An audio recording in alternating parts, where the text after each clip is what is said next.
So we get into some of the potential use cases of blockchain. This is where we're talking about blockchain's potential use. Like what could it in theory be used for?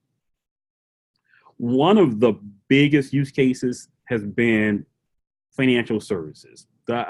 Obviously, blockchain has applicability in Bitcoin, but to think that blockchain has the potential to replace a lot of the back end systems in, let's say, credit card processing.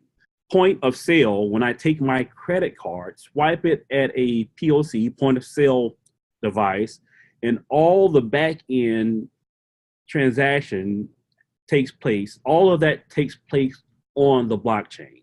So having in theory, more secure, and secure is I think a loose phrase because the current system is secure. And this is a lot of the challenges with blockchain. Like, what problem does it solve specifically? And in banking and financial transactions, the hope is you get that spread accountability again, the ledger. The point of sale clerk can identify, hopefully, that transaction that was accepted all the way through the credit card processor to the bank, back to the application that, or the original manufacturer, that all parts of that transaction are agreed upon and approved. So it makes that contract. So this is another use case. It makes that contract of sale a lot more solid is the concept. Another big time use case is, again, we talked about manufacturers in the supply chain, but the manufacturing process itself. So if you're a green belt, black belt, and constantly improving processes, you can now start to use blockchain as a way to validate the manufacturing process. So if you're a drug manufacturer and you want to ensure the ingredients that goes into manufacturing a medicine are the exact and agreed upon ingredients needed to create that medicine, blockchain is a potential solution.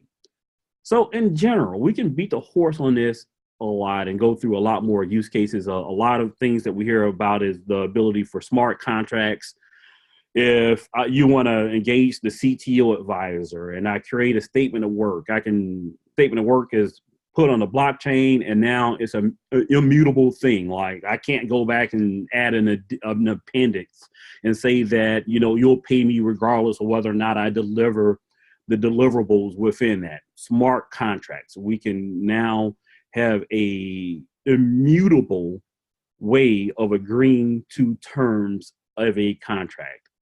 So you can go on and on the different use cases of blockchain. Now, from a practical perspective, will blockchain replace a lot of the systems that we have in place today? There's this argument that a lot of these systems and solutions aren't broken today. We have ways of creating contracts that are more or less immutable. We can use a third-party service to proxy and say what the original agreed upon service was. How is blockchain any better than that solution? Well, you know what? That's out of scope for this conversation. The idea is to give you an idea of what the potential use cases are, not that they're better than what we have today.